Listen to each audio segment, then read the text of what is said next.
So I'm back with another vlog here. As you saw in the last one, we were at the Bilsterberg track day, which was really amazing and cool. Fortunately, we had some engine issues or engine missounds, which hopefully it's not an issue. But I think that for the better sake, we will, or at least I will today, start to take out the engine.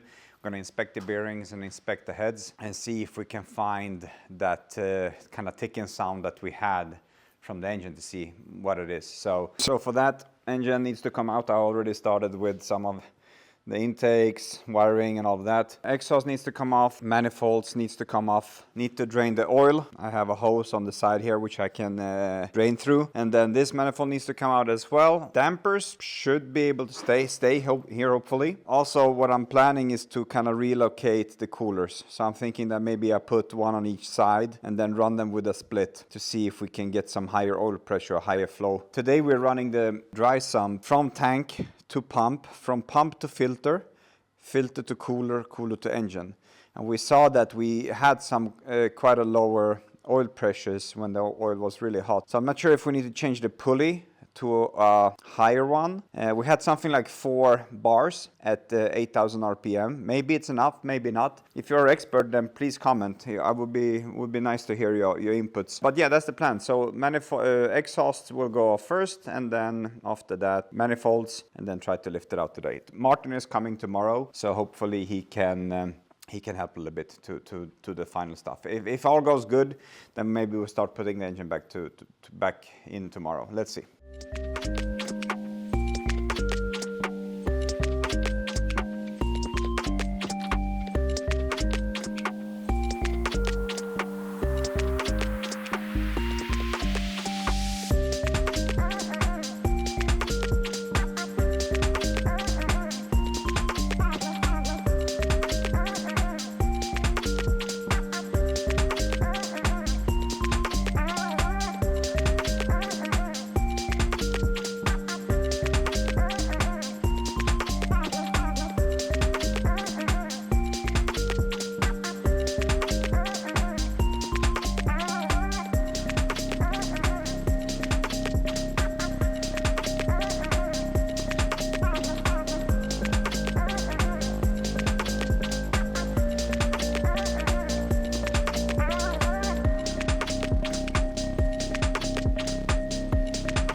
One manifold out.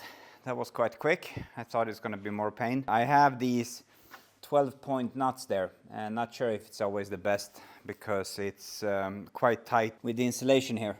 So I always thought that if I should cut it away, but I mean it's been okay. So I think that I will keep them for now. That's the plan. So now onto the right side, prop shaft, some hoses draining oil, and then I think we're good to take it out. Alrighty, engine is out. Was a bit more difficult than when I had the boys here helping, but yeah, and it's quite a mess here accumulated over the season. So this is going to be cleaned. All of the frame needs to be cleaned as well. Quite dirty here, but I guess that's okay from all of the abuse we have done to it. I think this is hopefully leaks from before, because we had a leak here, but maybe we need to retighten that. I'm not sure. Let's see. But yeah, so I'm gonna try to drain the oil out from the sump. It's been sitting like this since yesterday, so all of the oil should be in the sump. So if I just lean it, suck this out, then I should be able to remove the pan. I'm gonna lift the bearings to the rods. Look at that. And then I'm going to remove the spark plugs, look down the holes with the camera, and see also maybe I kind of mounted this right now in my opinion, not the optimal way, but I need to do that because if I want to lift the mains to look at that, then I need to have this separated. So I might look at the mains as well, lift that up to see if there's anything with that. We had quite a low oil pressure during the test with Tim. It was something like 4 bars at 8,000 RPM. I think that should technically be sufficient. It's not optimal. I think it should be more. But the oil was also quite hot. We had something like 115 degrees going into the engine, and we had something like 138 degrees in the tank. But the oil is getting cooled before it enters the engine, so should be good, I think. And the 4 bars shouldn't be an issue. So, but there was like 0.8 bars on idle, which is like 1000 RPMs. It's still over pressure, but I'm thinking maybe that was maybe the cause of the small knocking I heard. I did listen on the engine on the track on the block, and I didn't really hear any knocking from there. So it could be a piston, it could be something else. So, I mean, let's see. Hopefully it's not the bearings. If it's the bearings, then I'm not sure if there's going to be any more racing this season, because probably we need to get a new crank. So let's see. Let's see what happens. I will take you guys along to kind of remove the pan and look at that to see what we find.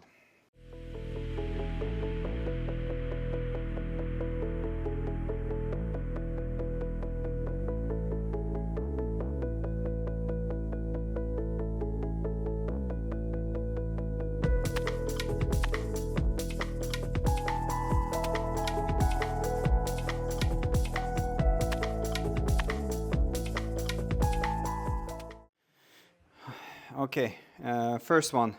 This one was the one that was damaged last time when we had the rod failure last year. So we managed to save this one, but I mean, look at this one. It looks brand new. There's like nothing on it. So I'm gonna go through all of them to see how it looks. If all of these looks good, I mean, technically I wouldn't need to lift the mains, but I think that it's worth lifting the mains as well, I think. But this one looks literally brand new. I mean, there's nothing on it. And these come like this. They are King bearings, the coated ones, so they have a coating on them. But I'm going to lift all of them to see. It might be that someone else is actually damaged, but if this one looks good, then I'm having high hopes for the others. So let's see. Continuing.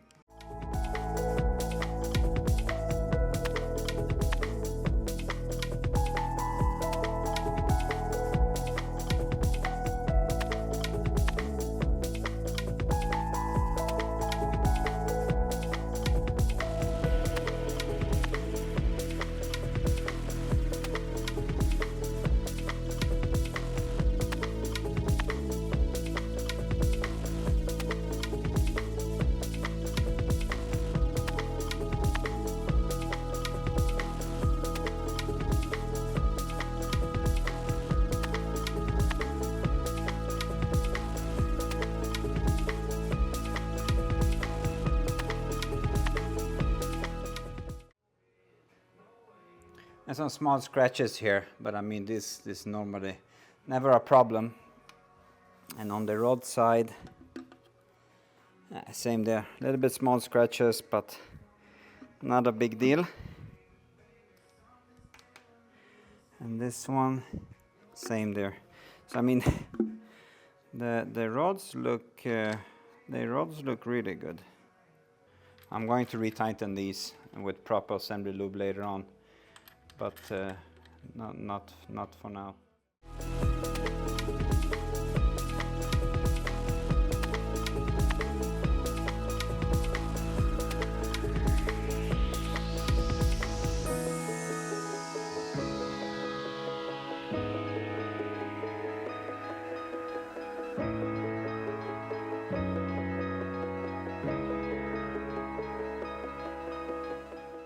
Looks good as well, and the rod as well, brand new. I mean, I'm going to be happy if I don't find an issue, but I'm also going to be a little bit worried why I heard a knocking and nothing is broken. I mean, technically the knocking could be because we put some mufflers and stuff on the car, which we really didn't have before, and I mentioned that before, that I never heard this much from this engine before due to the mufflers. So it could be that we're just hearing noises that we didn't hear before. The noise did ramp with the RPM, so that's why it's telling me something. But as I said, we also have the main drive shaft, the prop shaft, connected directly to the engine. So maybe it could be something with the joint in the drive shaft that is dry or something. I don't know. I should have removed the spark plugs, so I don't need to work this compression. But at least there is compression. That is good. the thing is that I did, when I listened to the engine with a bar to the block, I didn't hear anything from the block. We just hear the noise when the car was idling.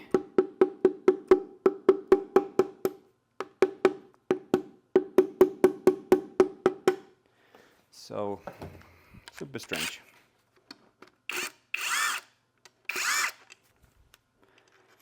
This one goes here, this one goes here. But it could be, I mean, yeah, I don't know. I think the rods are getting the oil. Look at this one, brand new. The rods are getting the oil, like the crank is getting oil before the rods. So if there's going to be a starvation, you're going to see it at the rods. And these look, as you see, brand new. Rod sides as well. It's always so fucking difficult to get them back. Okay, so none of the rods are bad. That's good. Because that we have already done an oversize on the rods due to the failure last year. So they are good. Then I guess, even if I don't want to, I will need to lift the girdle to see at the mains. I think that needs to be done. Just need to see which procedures there are. There are 3 bolts. So these main ones, which are the strong ones, seating bolts, which has like a sleeve on them, and then these small ones all around. So, as you saw, nothing here looks bad. As I said, it could be the mains.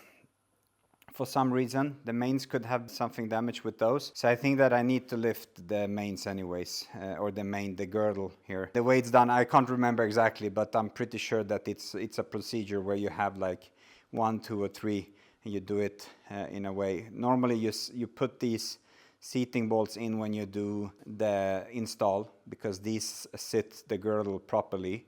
And then after that you put the main bolts in, and then these ones at the last, I believe. But I need to double check the manual. But I'm gonna lift this one as well. It's not that much issues. I mean, now when this is supported here, normally you would support it here. But if I had it supported here, then I would need to redo this to lift it. So I think that now I would just lift this up without removing too much. Maybe just letting the tension go on the tensioners here, and removing the belt so there's nothing really pulling that. That would make sense, so the crank sits nicely, and then I can lift it. So I think I'm gonna go ahead for that.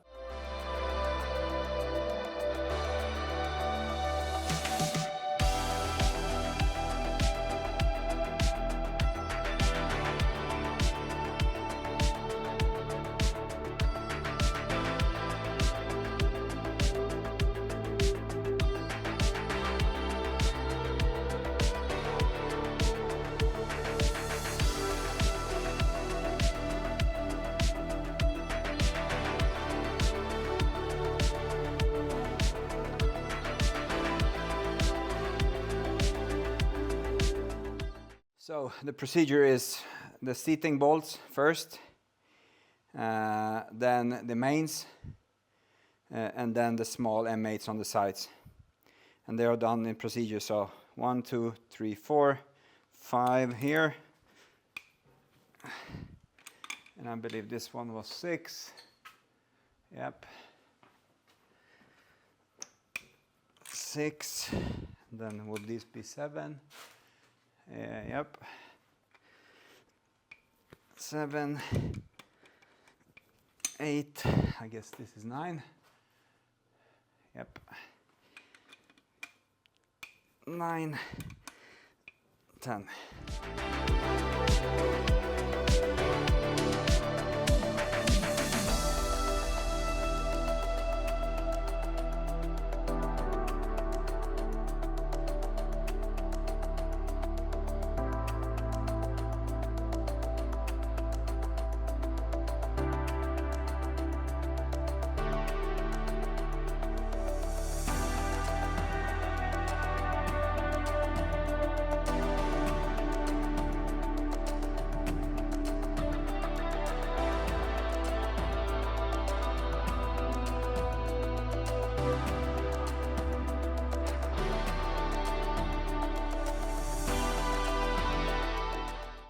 These are getting reused, never change them, so we put them in the bag on the side, and then we go for the main ones.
All right, all bolts are out. So this should be easy now to just lift it.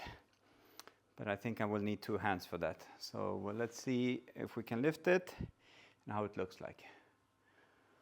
Fingers crossed.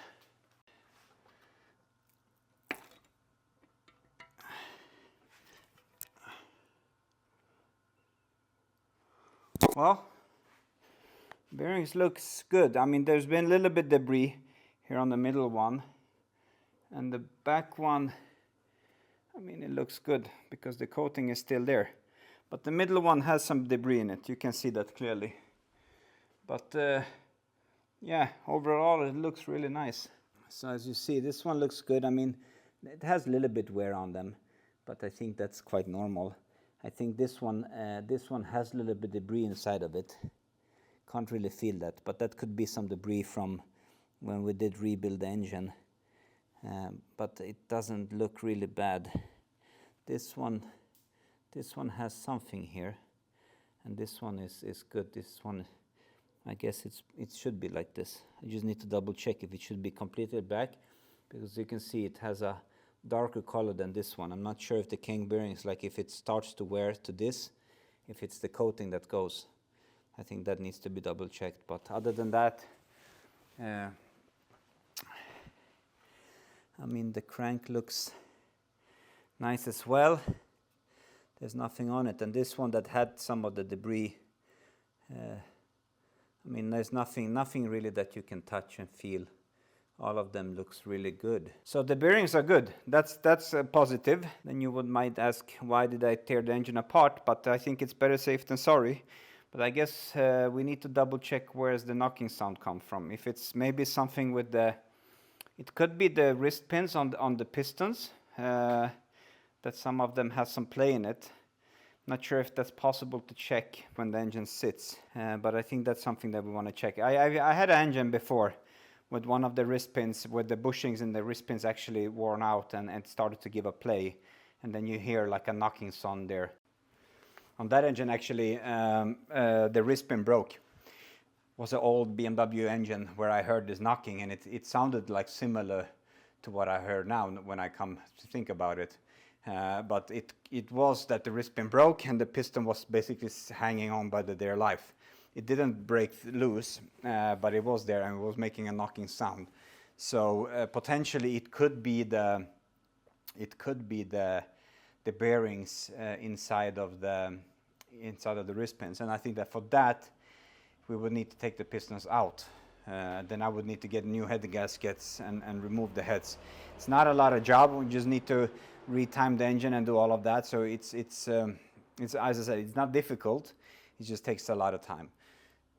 So I will investigate to see if I can get new head gaskets, because then we can lift the heads, and then we can take the pistons out and inspect them as well. I think that if it's already done this far, then it doesn't make sense not to do it.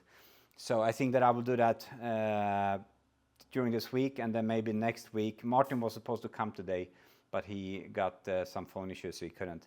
But I think that for next week I will try to get the head gaskets and inspect the pistons, and then maybe next weekend we will start putting the engine back together if there's nothing wrong. If the bearings in the rods are faulty, then we need to replace them, and that's gonna be probably not done before next weekend. So but I will keep you guys posted. I know that you requested more vlogs, so I will try to do it. If you like this kind of vlogs, then let me know. Put a comment below, because I really appreciate the comments, and you guys always have good comments. So put a like, subscribe if you haven't subscribed. It will help us to make better vlogs and more of them, because we get more motivated in the end. But yeah, this is it. Bearings are good. That's a big positive. But now we just need to check the pistons, so the bearings in the rods are not broken, and then everything goes back together, and then we try to push for more laps this year. If all goes good, we will be at the Nürburgring 24 hours, not 24 hours. Now I'm just tired. At the Nürburgring Time Attack in October. And we have 2 pro drivers that are potentials. I think that Tim, who drove the car here in Bilsterberg, the last event, is keen on driving it. But I've also been spoken to Jesse Krohn, who is the last year's 24-hour Nürburgring winner, to drive it. And he believes, it's not really 100% certain yet, but it might be that he will be at the Nürburgring during this Time Attack event. So if that is the case, then I think we will ask him to drive the car. And then we'll bring new tires. We will put it in the dyno after this is put together now with the bigger injectors. Properly tune it to the 1,000 horsepower so we can run full, and then see what we can do. Hopefully we can get a good lap time. I'm not sure about breaking records yet, but hopefully we can get a good lap time. So thanks so much for watching. See you on the next.